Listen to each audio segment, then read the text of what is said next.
নমস্কার স্যার। নমস্কার স্যার। এটা বলো, যখন ব্লাস্ট হয়েছিল তখন কি তুমি এখানে ছিলে? ইয়েস স্যার, আমার সঙ্গে আরো একজন কনস্টেবল ছিল, হরনাথ। ওর প্রচন্ড আঘাত লেগেছে, এখনো হসপিটালে ভর্তি। তুমি এখানে পৌঁছলে কি করে? স্যার, আমরা নাইট ডিউটিতে ছিলাম, এখান দিয়ে যাচ্ছিলাম, তখনই একটা চিৎকার শুনতে পেলাম। আমরা ওকে দেখতে পাইনি। এখানে পৌঁছে আমরা কিছু করতে যাওয়ার আগেই বোম ব্লাস্ট হয়ে গেল।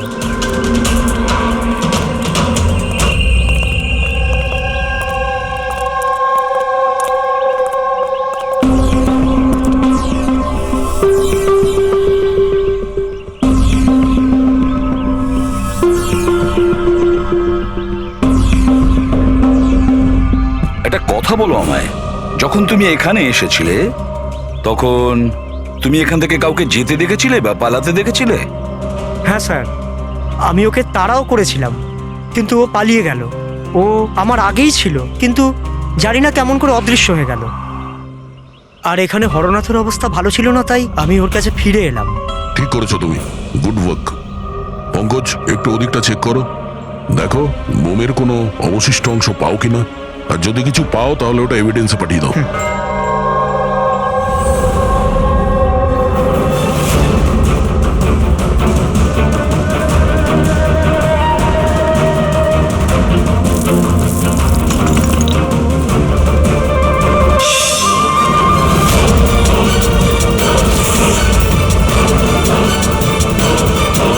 Sir,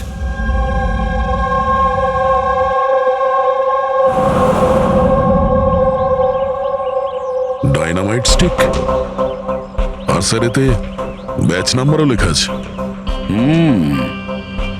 arrow dynamic. স্যার, হ্যাঁ, এটা কিছু একটা চকচক করছে।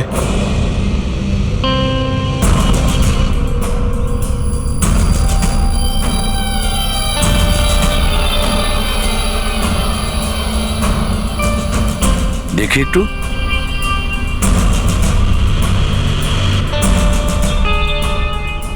দয়া, এটা তো একটা দাঁত দেখছি, সোনার দাঁত। এক মিনিট, আচ্ছা একটু ম্যাগনিফাইং গ্লাসটা দাও তো।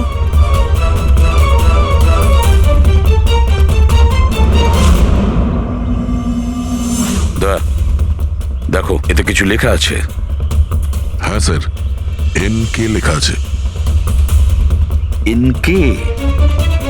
আচ্ছা, এটা মরে যাওয়া লোকটার নামের ইনিশিয়াল নয় তো? হতেই পারে দয়া। এটা আবার হয়নি তো এই নামে যে আছে তাকে কিডন্যাপ করা হয়েছে? আর যদি কিডন্যাপ হয়ে থাকে স্যার, তো ওর বাড়ির লোক নিশ্চয়ই কোথাও না কোথাও কিডন্যাপ হওয়ার রিপোর্ট লেখাবে। হ্যাঁ, চেক করতে হবে, দেখতে হবে যে এই নামের কতজন ব্যক্তি নিখোঁজ হয়েছে।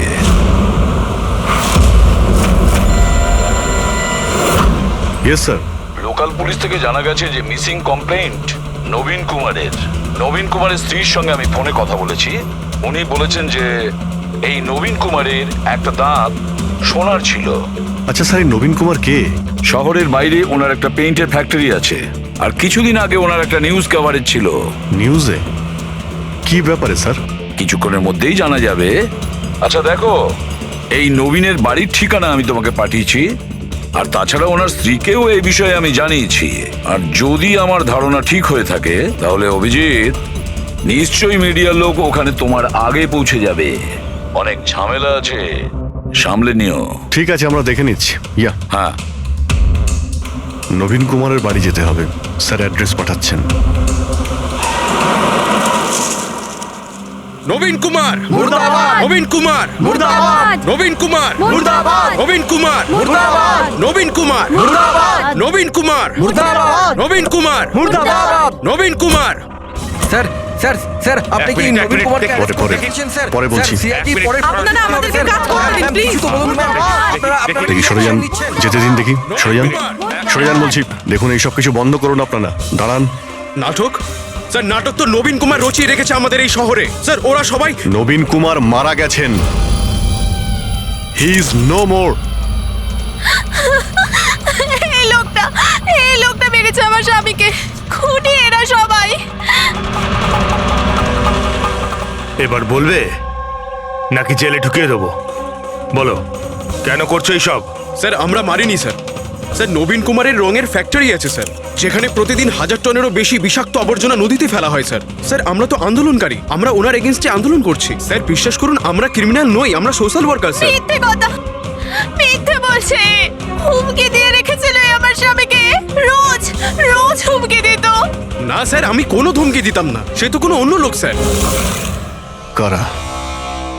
কাদের কথা বলছো? স্যার ওরা সেই সব লোকগুলোই যারা সোশ্যাল সার্ভিসের নামে খারাপ কাজ করে, ল ইন অর্ডারের মিসইউজ করে স্যার। স্যার আমি আর আমাদের প্রোটেস্টার্স আমাদের মধ্যে কেউ নয় স্যার। কি ধরনের হুমকি আসতো আপনার স্বামীর কাছে? কি হয়েছিল? এ নাও চা। আরে বাহ, গরম গরম চা।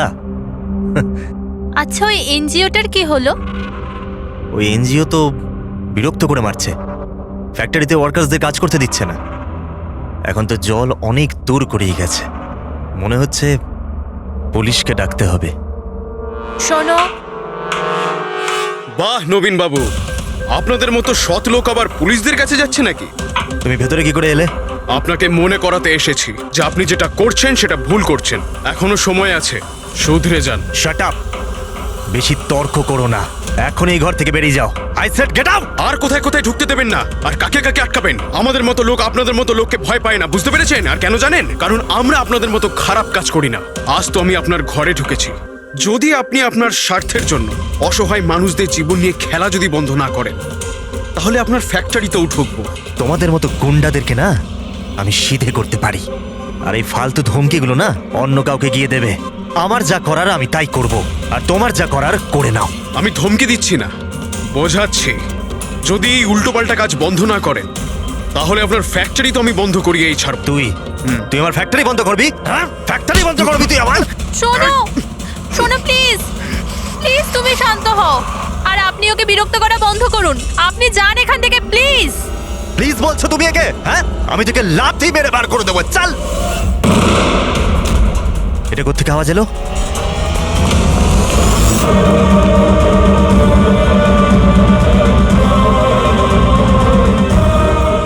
দেওয়ালে লেখা ছিল, শুধরে যাও নয়তো আর বাঁচবে না। আর শেষ পর্যন্ত মেরে ফেললো এরা নবীনকে। এই লোকটা মেরে ফেলেছে আমার স্বামীকে। বিশ্বাস করুন স্যার, আমি সত্যি বলছি, আমি কিচ্ছু করিনি স্যার। যে করেছে তাদের কথা স্যার বলো। নিশ্চয়ই, কেন বলবো না স্যার। স্যার ওনার জন্যই তো আজকে আমরা ফেসেছি স্যার। স্যার আমরা প্রোটেস্টার, আমরা সোশ্যাল এনভায়রনমেন্টের জন্য প্রোটেস্ট করি স্যার। স্যার ওরা অনেকটা নিচে নামতে পারে স্যার। চিনতে পারবে তাদের? নিশ্চয়ই, কেন নয়। কিন্তু আমাদের সেফটির কি স্যার? ওরা অনেক খারাপ লোক স্যার। ডোন্ট ওয়ারি, তোমার কিছু হবে না। শুধু নামেই সোশ্যাল ওয়ার্কার ওরা, ক্রিমিনালস ওরা তিনজনেই। ক্রিমিনাল? আর এটা তুমি কি করে জানলে? আমি কি, এটা সবাই জানে যে ওদের উপর কতগুলো কেস চলছে। সবসময় ওরা বেলেই বাইরে এসেছে স্যার। ওই মানুষটা নিজেকে পরিবেশের রক্ষাকর্তা বলে, নেচার গার্ডিয়ান। স্যার সবার প্রথমে ওই দিন কর।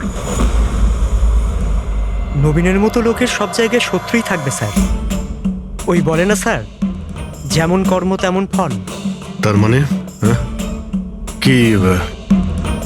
কি বলতে চাইছো তুমি? কত নিরীহ মানুষের জীবন নষ্ট করেছে ও। হতে পারে তাদের মধ্যে থেকে কেউ বদলা নিয়েছে। তাদের মধ্যে কেউ কেন, বরং আমি তো বলছিলাম যে প্রতিশোধ তুমি নিয়েছো, তুমি ওকে মেরেছো। না স্যার, আমার সাথে ওর কোনো ব্যক্তিগত শত্রুতা ছিল না। আমি ওকে কেন মারবো? কারণ নবীনের কার্যকলাপে তুমি ক্ষুব্ধ ছিলে। কেন? স্যার যদি আমায় এরম কিছু করতেই হতো তাহলে আমি অনেক আগেই করে ফেলতাম। নবীন না জানি কত বছর ধরে আমাদের পরিবেশ দূষিত করছিল। তোমরা নিশ্চয়ই খুব আনন্দ পেয়েছো মিস্টার নবীন মারা গেছে শুনে। অন্য কেউ তোমাদের কাজ করে দিয়েছে কি? না স্যার, আমার ওর প্রতি কোনো মায়া ছিল না, কিন্তু আমি ওকে মারিনি। আমরা কি করে বুঝবো যে তুমি সত্যি বলছো? স্যার যে সময়ের কথা আপনি বলছেন, ওই সময় আমি ইউনিভার্সিটিতে লেকচার দিচ্ছিলাম। আপনি চাইলে ওই প্রফেসর দেশাইয়ের সঙ্গে কথা বলতে পারেন। ওই সময় আমি ওখানেই ছিলাম। স্যার পল্লবী, ওকে প্রায় দিনই দেখা যায় নিউজে কারুর না কারুর সাথে ঝগড়া করতে। স্যার সোশ্যাল ওয়ার্কের ফিল্ডে আপনি যে কোনো কাউকে জিজ্ঞাসা করুন ওর ব্যাপারে, সবাই জানে যে ও কিরকম, ও নিজের টিম দিয়ে কিরকম উল্টোপাল্টা কাজ করায়। হ্যাঁ তো আমি ট্রেড অ্যাকাউন্ট করি, সোজাভাবে বললে লোকে বুঝতে পারে কই।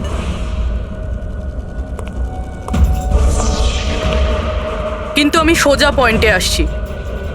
আমাদের মনে হয় তুমিই ওকে খুন করেছো। ম্যাম আপনার এটা যদি মনে হয় তাহলে আপনার এবং আমার দুজনেরই টাইম ওয়েস্ট করছেন। ম্যাম একটা কথা, আমি কোনো ক্রিমিনাল নই।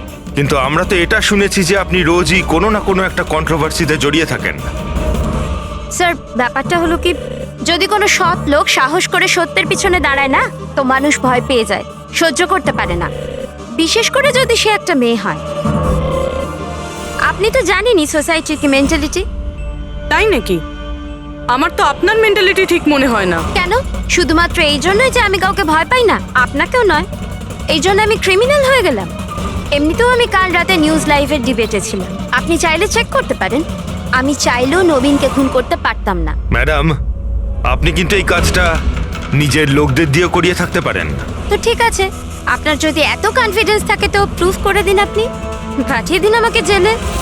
আর ওই প্রকাশ, ও প্রতিদিনই কাউকে না কাউকে গালিগালাজ করে নিজের সোশ্যাল ব্লগে। যারা পলিউশন ছড়াচ্ছে স্যার ও লোকদের উস্কায়, খেপিয়ে দেয় তার বিরুদ্ধে। আমি ঘরেই ছিলাম স্যার, নিজের ব্লগ লিখছিলাম, যেমন সবসময় লিখি। প্রত্যেকবারের মতো সবাইকে উস্কাচ্ছিলেন, তাদের ব্রেন ওয়াশ করছিলেন নবীনের মতো লোকেদের বিরুদ্ধে। কি স্যার, নবীনের সাথে আমার কোনো ব্যক্তিগত শত্রুতা ছিল না, আর প্রকৃতির জন্য আমি অ্যাওয়ারনেস স্প্রেড করতেই থাকি। ব্যক্তিগত শত্রুতা না থাকলে তোমার সবকটা ব্লগে নবীনের নাম কেন থাকে? তাও টপ 4-5 জনের মধ্যে। কালকেও যে ব্লগটা লিখেছিলে সেখানেও নবীনের নাম ছিল না? হ্যাঁ স্যার, নবীনের নাম ছিল ওখানে। আর এই কথাটা আমি লুকোবই বা কেন? ও খারাপ লোক ছিল, কিন্তু এর মানে তো এটা নয় যে আমি ওকে খুন করে দেবো। কেন? কেন মারবে না? এরকম লোকেদের তো তুমি ভীষণ ঘৃণা করো, তাই না? তোমার মনে হচ্ছে তোমার পরিশ্রম বিফলে চলে যাচ্ছে, আর তারপরে নবীনকে এত বোঝানোর পরেও নবীন পরিবেশ দূষিত করে দিচ্ছিল, আর সেই জন্য তুমি রেগে যাও আর তারপরে নবীনকে শেষ করে দাও। আমি একজন রেসপন্সিবল সিটিজেন স্যার, কোনো ক্রিমিনাল নয় স্যার। আমার কাজ এটাই, আমার ব্লগের মাধ্যমে ঠিক আর ভুলের তফাৎ বোঝানো, কারোর ক্ষতি করা নয়। স্যার, ইন্টারোগেশনে তো কেউই কোনো ভয় পায়নি। হ্যাঁ, কোনো ভয় পায়নি ঠিকই। এই 3 জনের উপর কড়া নজর রাখতে হবে। কেন স্যার? ফেডরিক, ভয় একটা অদ্ভুত জিনিস। যদি ওই 3 জনের মধ্যে কেউ খুন করে থাকে, তাহলে সে ভয় পেয়ে কিছু না কিছু গন্ডগোল করবেই, কোনো না কোনো ভুল সে নিশ্চয়ই করবে।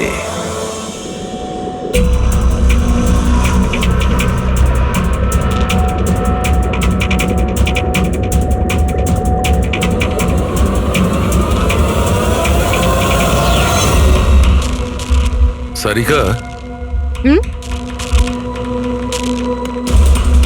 দেখো এটার উপর কোনো ফিঙ্গারপ্রিন্ট আছে কিনা, চেক করো।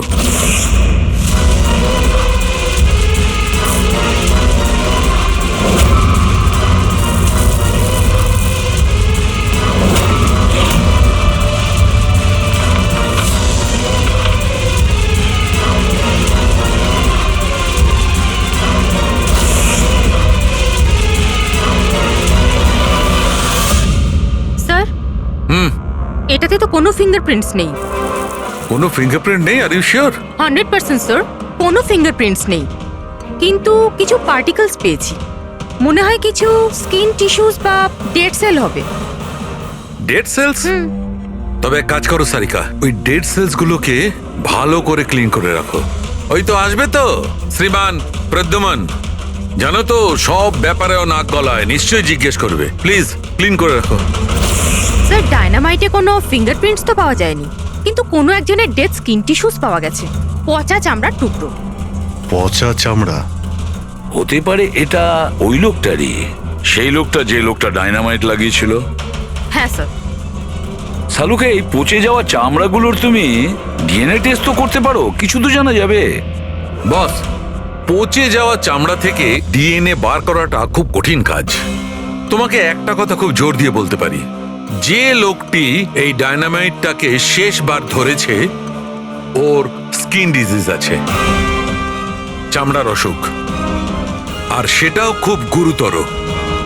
এমনিতে দেখে কিছু বোঝা নাও যেতে পারে, কিন্তু বস এই অসুখটা ওকে ভেতর থেকে শেষ করে দিচ্ছে।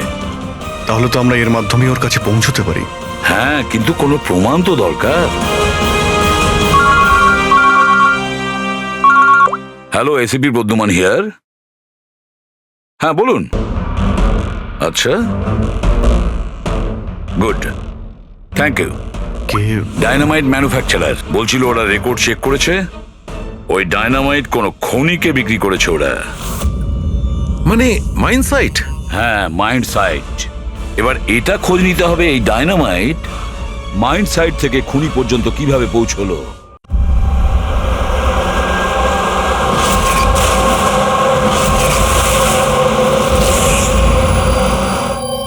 একটা ডাইনামাইট ওইদিকে লাগাও, ঠিক আছে? আর আরেকটা 50 মিটার দূরে ওইখানে লাগাও। হ্যাঁ স্যার। আর একটা ওইদিকেও লাগাতে পারো। আর আচ্ছা, স্যার। একটা সোজা লাগাও ওইখানে, একদম 50 মিটার দূরে। আর এই 6 সেকেন্ড পরে ব্লাস্টগুলো হবে। ঠিক আছে স্যার। ওকে। আর কোথায় লাগানো যায়? ওইখানে মাঝখানে ফিট করা যাবে কি? এক্সকিউজ মি, আপনার নাম বিনীত? ইয়েস। আপনারা কারা? আপনি এই সাইটের ম্যানেজার?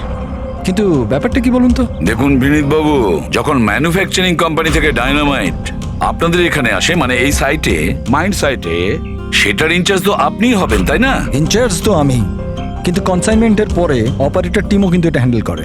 আমি এটা একা সামলাই না। আমরা জিজ্ঞেস করেছি আপনাকে যে ডায়নামাইট কে সামলায়। একটু এই ডায়নামাইট স্টিকটাকে দেখুন। আচ্ছা, ব্যাচ নাম্বার দেখে আপনি কি বলতে পারেন এই লটের বাকি ডায়নামাইট স্টিকগুলো কোথায় আছে? স্যার, এটা লাস্ট কনসালমেন্টের মনে হচ্ছে, এখনো ব্যবহার হয়নি, গুদামে পড়ে আছে। চলো দেখাও। বিনীত, যখন ডায়নামাইটের কনসাইনমেন্ট এখানে আসে সেটাকে চেক তুমি নিশ্চয়ই করো, তুমি তো ইনচার্জ, তাই না? হ্যাঁ হ্যাঁ হ্যাঁ, অফকোর্স স্যার। আচ্ছা, আপনার এই ব্যাচের কনসাইনমেন্ট নিয়ে কোনো গন্ডগোল মনে হচ্ছে? গন্ডগোল? না না, নর্মালি তো ছিল, যেরকম হয় আর কি। কিন্তু আপনি এটা জিজ্ঞেস করছেন কেন? নর্মাল আছে তো, যেমনটা থাকে। প্রতিটা বক্সে 10টা করে লেখা আছে স্যার। এটা খুলে দেখো তো কতগুলো আছে, গোনো।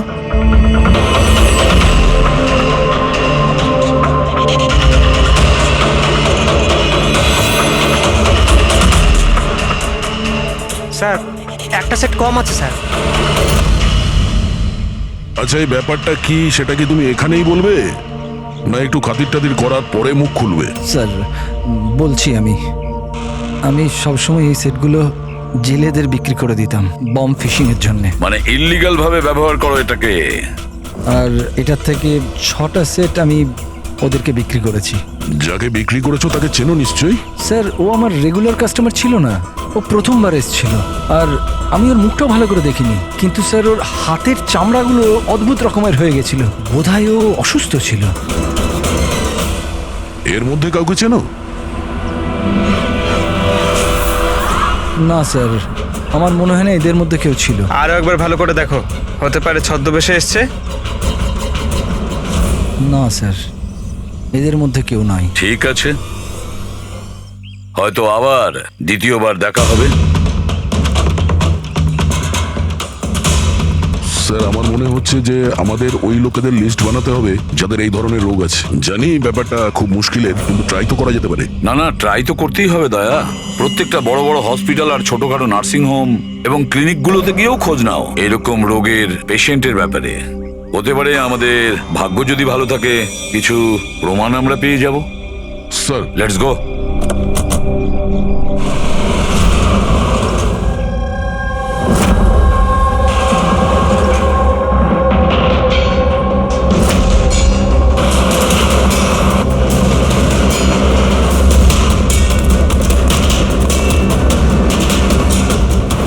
দেখুন, এই ধরনের অসুখ হাজার জনের মধ্যে একজনের হয়ে থাকে। বলতে পারেন এই ধরনের পেশেন্টের লিস্ট অনেক বড়।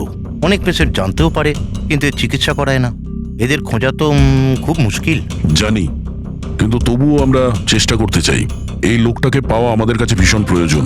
দেখুন, আমি বুঝতে পারছি, কিন্তু এনভায়রনমেন্টাল ইনফেকশন কন্টিজিয়াস ডিজিজ, যেটা একটা মানুষের থেকে অন্য মানুষের মধ্যে ছড়িয়ে পড়ে, আর এটাকে সামলানো তো।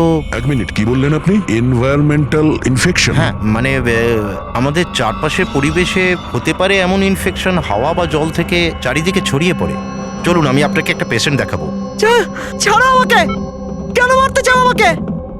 ছেড়ে দাও আমাকে, যেতে দাও প্লিজ। দেখো, আমাকে যেতে দাও sir, please help me sir, help please, help sir, help.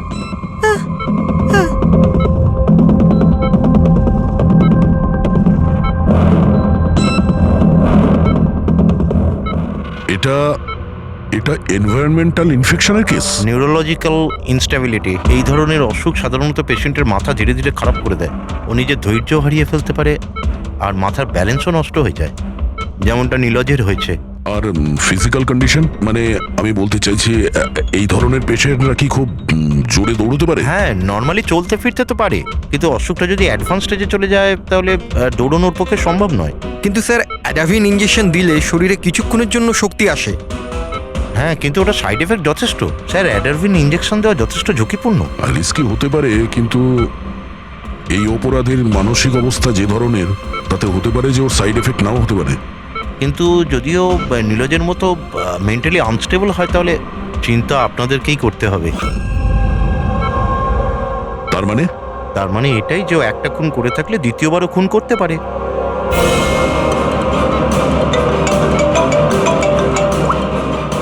হ্যাঁ স্যার। কি প্রকাশ পঙ্কজকে ফাঁকি দিয়ে পালিয়ে গেছে? ও নো, ঠিক আছে, আমি দেখছি। হতে পারে প্রকাশ ভয় পেয়ে পালিয়ে গেছে, না হলে দ্বিতীয় মার্ডারের পরিকল্পনা করছে।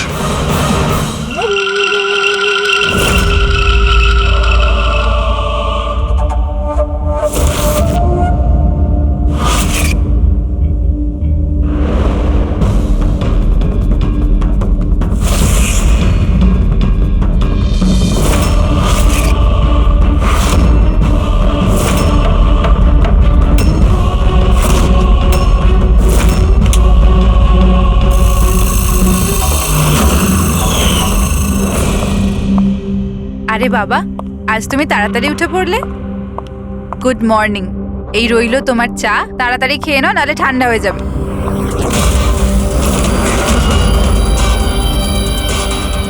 এটা কার পা?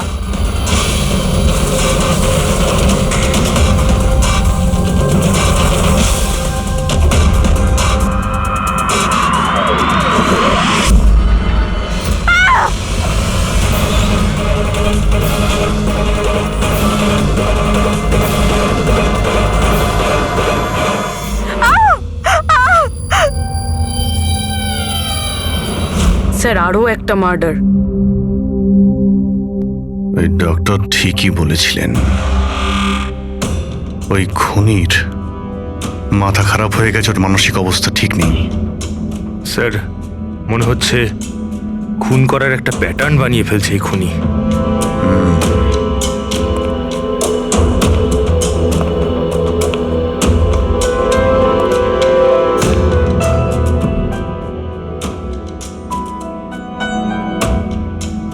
এনার উপরে ব্লেম এটাই যে উনি নেচারকে ক্ষতি করছেন। ইলিগাল ডিফরেস্টেশন, জমি হাতানোর জন্য ইলিগালি গাছ কেটে ফেলা। ওই খুনি এনার সঙ্গেও তাই করেছে।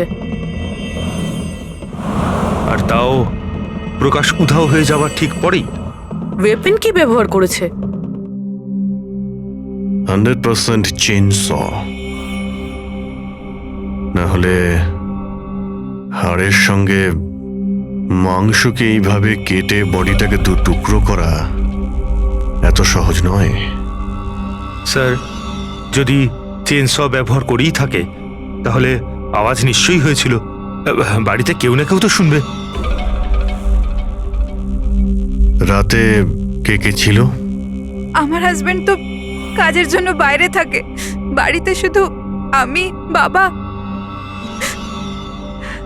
আর আমাদের চাকর ছিল। আপনি কোনো আওয়াজ শুনেছিলেন? না, কোনো আওয়াজ শুনতে পাইনি। রামানন্দবাবুর কারোর সাথে শত্রুতা বা কেউ কোনোদিন হুমকি দিয়েছিলেন ওনাকে? হ্যাঁ, কিছু সপ্তাহ আগে কিছু অদ্ভুত হয়েছিল। বাবাকে কেউ ধমকাচ্ছিল, আর বাড়ির বাইরে দেওয়ালে কেউ কিছু লিখে দিয়েছিল যে শুধরে যাও, না হলে তোমার সাথে ওরকমই হবে যেটা তুমি গাছের সাথে করো। স্যার, এক্স্যাক্টলি যেরকম নবীনের কেসে হয়েছিল।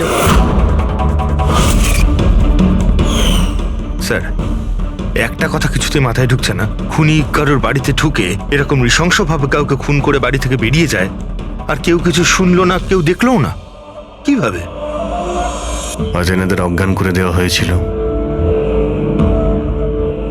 দেখুন, আমার সন্দেহ হচ্ছে যে আপনাদের অজ্ঞান করা হয়েছিল খাবারের মধ্যে কিছু মিশিয়ে, সেই জন্যে আপনারা কিছু শুনতে পাননি। অজ্ঞান? হ্যাঁ, কিভাবে সেটা জানি না, কিন্তু সেটা জানার জন্য আমাদের এখানে যত জিনিস আছে সেগুলো ফরেন্সিক ল্যাবে পাঠাতে হবে।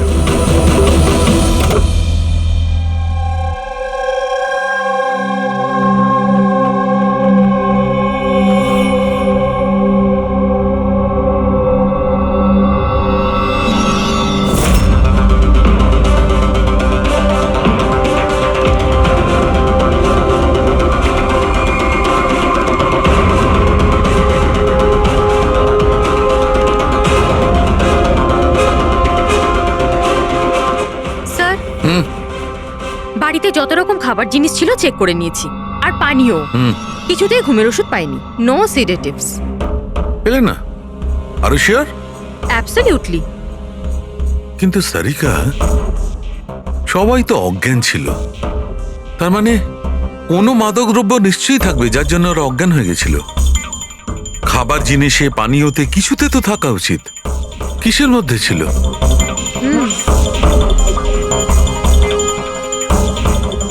হ্যাঁ, মাদক দ্রব্য ছিল।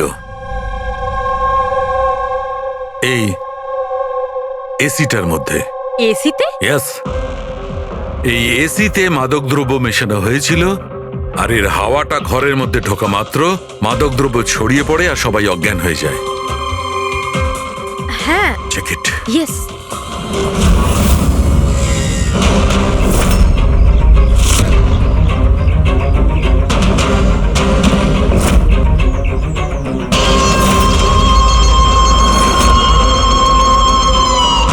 দেখো সালুখে, তুমি আন্দাজে ঢিল মারছো না তো? এটা কি করে হতে পারে? এরকমই হয়েছে বস। এসিতেই মাদকদ্রব্য ছিল। আমি ওই এসিটার ব্লোয়ারে, ফিল্টারে, সব জায়গায় সেনেটিভ পেয়েছি, আর সেটাও খুব হাই ডোজে। মাই গড, এটা কি করে হতে পারে? বস, এসিতে সেনেটিভ ছিল, মাদকদ্রব্য ঘরের মধ্যে ছড়িয়ে যায় আর সবাই অজ্ঞান হয়ে যায়। খুনি আসে আর বিনা বাধায় ওকে খুন করে, ও চলে যায়। কেউ কিচ্ছু শুনতে পায়নি। আচ্ছা ঠিক আছে।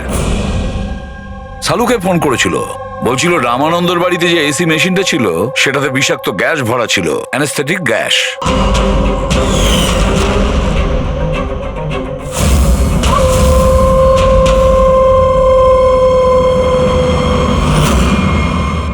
অ্যানাস্থেশিয়া দিয়ে লোকেদের ট্রিটমেন্ট করা হয় শুনেছি। আরে তো এই খুনি তো দেখছি বেশ ধূর্ত। প্রকাশের ব্যাপারে কি জানতে পেরেছো? স্যার, কিছু জানতে তো পারিনি, বাট আই এম শিওর পরের খুনের প্ল্যান করছে।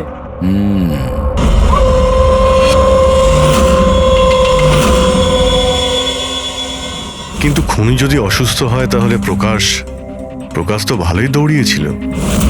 স্যার, এমনটাও তো হতে পারে যে অন্য কাউকে দিয়ে এই খুনটা করিয়েছে।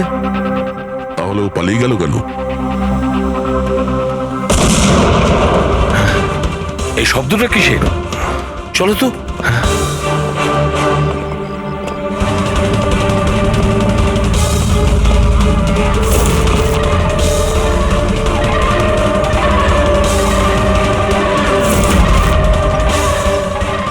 তোমাদের কাজ আমি করছি এসিপি, শহরকে পরিষ্কার, আর আমার এই রাস্তায় যে আসবে তাকেও আমি এই জগৎ থেকে পরিষ্কার করে দেব। এ কে হতে পারে? স্যার, মনে হয় খুনি জানতে পেরে গেছে আমরা ওর পিছনে আছি, ওই জন্য পাগল হয়ে গেছে। দাঁড়াও, ধরো ওকে।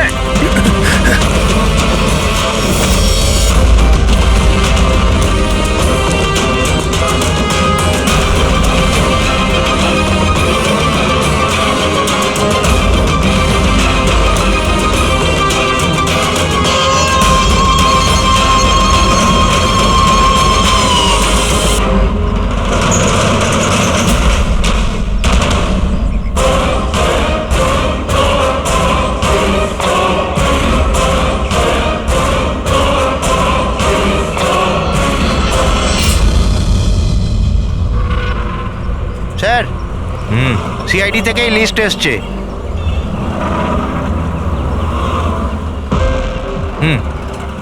এরা তো ওই লোকগুলি যাদের নয়েজ পলিউশনের ধমকি দেওয়া হয়েছে। সখারাম, ওই ক্লাবের মালিককে মনে আছে? আরে যাকে কদিন আগে ধমকি দেওয়া হয়েছিল। কে স্যার? ও বীর। আচ্ছা সখারাম, ওর বিরুদ্ধে কোনো কমপ্লেন্ট আছে নাকি? হ্যাঁ স্যার, ওটা তো রেসিডেন্সিয়াল এরিয়া না, তো আশপাশের 2-4টে ঘর থেকে কমপ্লেন এসছে যে অনেক রাত্রির পর্যন্ত জোরে মিউজিক চলে, এই সব কমপ্লেন। আওয়াজ মানে নয়েজ পলিউশন। সখারাম, তুমি একটা কাজ করো, হ্যাঁ তুমি সিআইডির লোকেদের ফোন করো এখনই, এই সময়।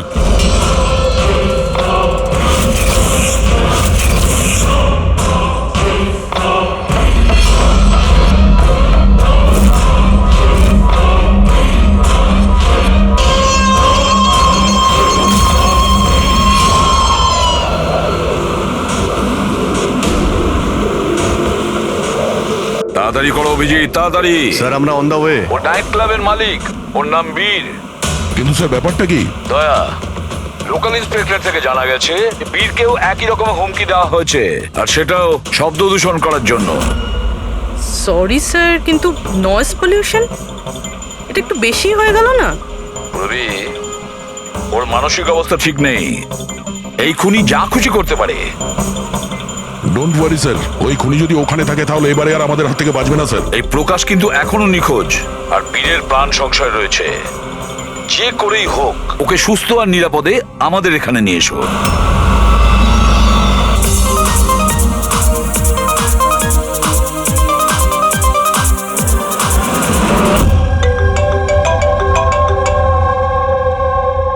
হ্যালো। হ্যালো বীর, আমি এসবি প্রদ্যুমান বলছি, সিআইডি থেকে। সিআইডি? কি হয়েছে স্যার? আমার কথা মন দিয়ে শোনো, তোমার প্রাণ সংশয় রয়েছে। কি মানে? মানে আমাকে কে মারতে চায়? দেখো বীর, যদি তুমি ক্লাবে থাকো তাহলে বাইরে কোনো মতেই যেও না। আমাদের অফিসার্স তোমার ওখানে যাচ্ছে তোমার সেফটির জন্য। আরো একটা কথা, ভিড়ের মধ্যেই থাকবে, লোকেদের মধ্যেই থাকবে, বুঝেছো? একা একদম থাকবে না।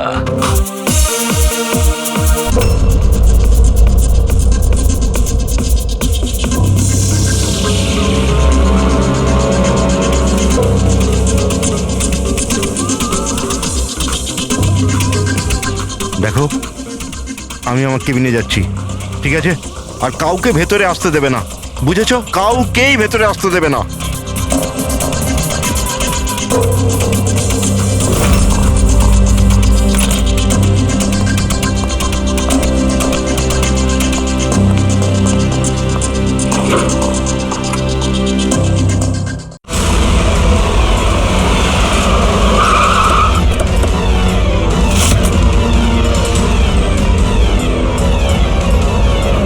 সিআইডি।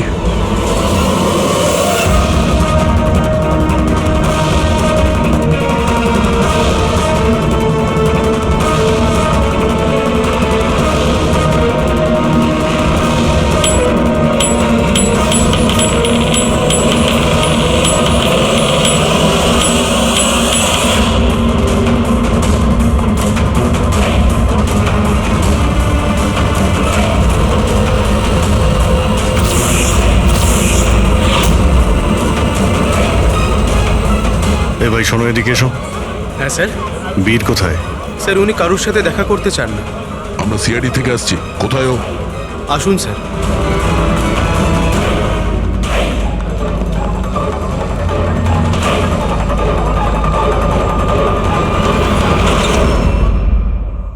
এই এই এই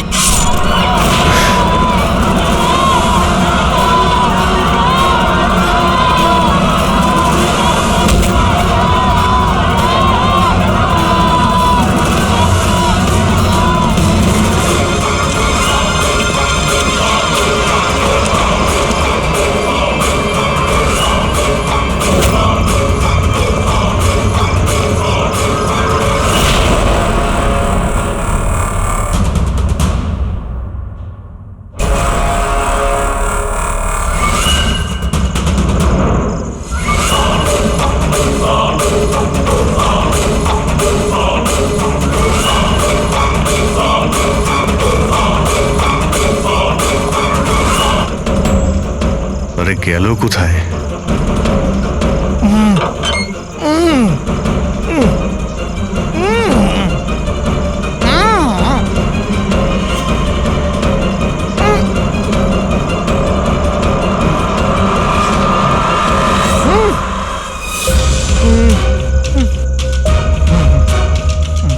এই প্রকাশ, এসো বাইরে এসো।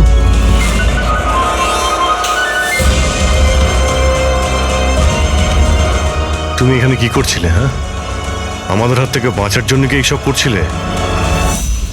না অভিজিৎ, মনে তো হচ্ছে না। এর হাত পা বাঁধা ছিল, মনে হচ্ছে কেউ হাত পা বেঁধে ওকে এখানে ফেলে দিয়েছে। রবি, এসপি স্যারকে ফোন করে বলো যে প্রকাশকে পাওয়া গেছে, আর ওর একটু ফার্স্ট এড করে দাও। স্যার যাও। চলুন। বুঝতে পারছি না প্রত্যেকবারও পালিয়ে যাচ্ছে কি করে। ও কোথায় লুকিয়ে পড়ছে? হয় ও আকাশে উড়ে গেছে, না হলে মাটিতে ঢুকে গেছে।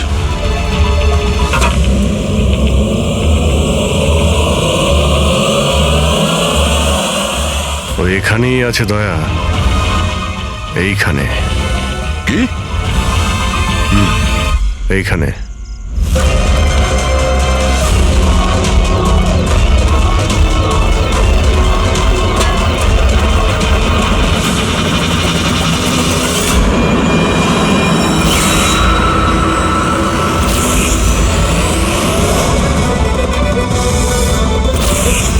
বাইরে আয়।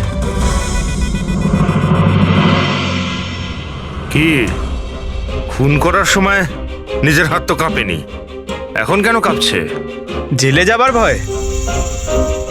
এই অ্যাড্রিনালিনের অ্যাকশন শেষ হয়ে গেছে। হ্যাঁ? যে ইঞ্জেকশন নিয়ে তুমি পালাচ্ছিলে তার কাজ কিন্তু শেষ হয়ে এসেছে। এবার তুমি মুখ খুলবে নাকি মুখ খোলার জন্য একটা ইঞ্জেকশন দিতে হবে? আমি কোনো মজা পাই না ইঞ্জেকশন নিতে। এটা আমার এক বাধ্যতা, যেটা আমাকে নিতে হয়। একটা সময় ছিল যখন আমি শক্তিশালী এবং মজবুত ছিলাম, কিন্তু আমার একদিন খারাপ সময় এলো আর আমি একটা রোগে আক্রান্ত হলাম। ফ্যাক্টরি আর ওখান থেকে নির্গত বিষাক্ত ধোঁয়া আর আবর্জনা, যে পলিউশন ছিল তাতে কয়েক লাখ লোক ইনফেক্টেড ছিল। জানি না রোজ কত পেশেন্ট আসতো। ওদের সাথে থাকতে থাকতে আমিও অসুস্থ হয়ে পড়েছিলাম। এই রোগটা কবে হয়েছিল আপনার? 6 মাস আগে। আর এই 6 মাসে এই রোগ তোমার শরীরের সঙ্গে সঙ্গে তোমার মাথারও ক্ষতি করতে শুরু করে দিয়েছে। তুমি জানো তুমি কি করেছো? হ্যাঁ, আমি কারোর কোনো ক্ষতি করিনি, ক্ষতি করেছে ওরা। হাওয়া, জল সবেতে বিষ মিশিয়ে দিয়েছিল। ব্যাস, তখনই আমি ঠিক করেছিলাম যে লোকেরা আমার এই অবস্থা করেছে তাদের আমি ছাড়বো না, আমি বদলা নিয়েই ছাড়বো। আর সেই কারণে তুমি বিএমসিতে চাকরি নিয়েছিলে, যাতে এই শহরের পুরো ড্রেনেজের নকশাটা তুমি জানতে পারো। তারা সুযোগ নিয়ে তুমি ওখান থেকে পালিয়ে যেতে, আর আমাদের মনে হতো যে কোথায় তুমি হঠাৎ করে অদৃশ্য হয়ে গেলে।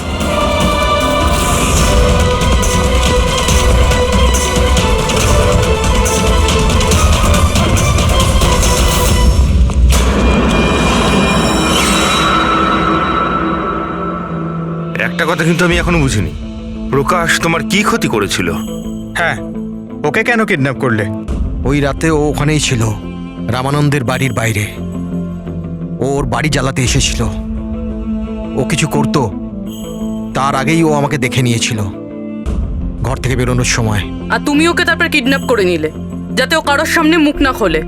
হ্যাঁ, তুমি ওকে মারতেও পারতে, তাহলে ওকে ওকে তুমি মারলে না কেন? আমি বললাম না স্যার, আমার বদলা শুধুমাত্র ওদের সাথে ছিল, যারা আশেপাশের হাওয়া জলকে বিষাক্ত করে তুলেছিল। আমি তো শুধুমাত্র আমার সংসার বাঁচাচ্ছিলাম।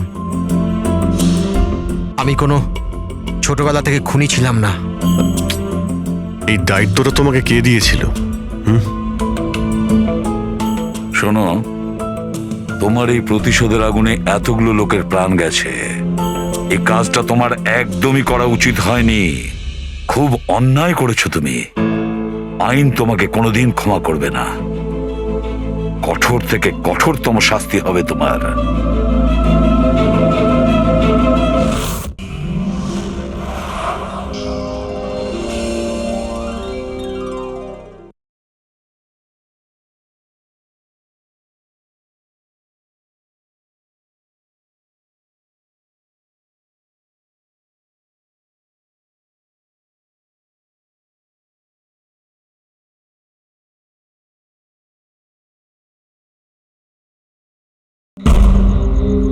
বাঁচাও, বাঁচাও, হেল্প, প্লিজ হেল্প।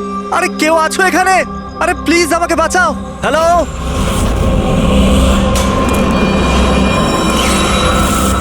কেউ আছো এখানে? আরে কেউ তো বাঁচাও আমাকে। আরে কেউ কি শুনতে পাচ্ছো? আরে কেউ তো বাঁচাও আমাকে। আরে কেউ তো আমার আওয়াজ শুনছো? বাঁচাও।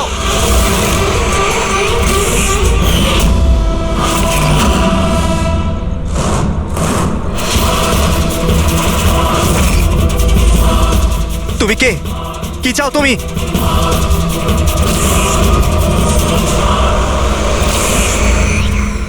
আরে বাঁচাও, বাঁচাও, বাঁচাও আমাকে, বাঁচাও।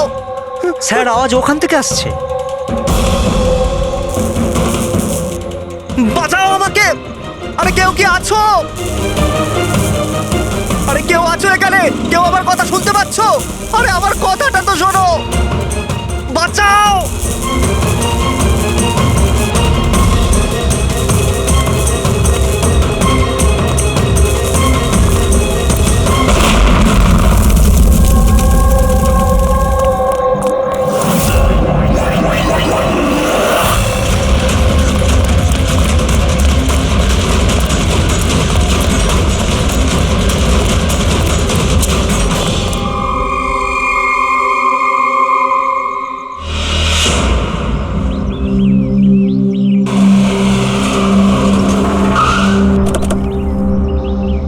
নমস্কার স্যার। নমস্কার স্যার। এটা বলো, যখন ব্লাস্ট হয়েছিল তখন কি তুমি এখানে ছিলে? ইয়ে স্যার, আমার সঙ্গে আরো একজন কনস্টেবল ছিল, হরনা। ওর প্রচন্ড আঘাত লেগেছে, এখনো হসপিটালে ভর্তি। তুমি এখানে পৌঁছলে কি করে? স্যার, আমরা নাইট ডিউটিতে ছিলাম। এখান দিয়ে যাচ্ছিলাম, তখনই একটা চিৎকার শুনতে পেলাম। আমরা ওকে দেখতে পাইনি। এখানে পৌঁছে আমরা কিছু করতে যাওয়ার আগেই বোম ব্লাস্ট হয়ে গেল।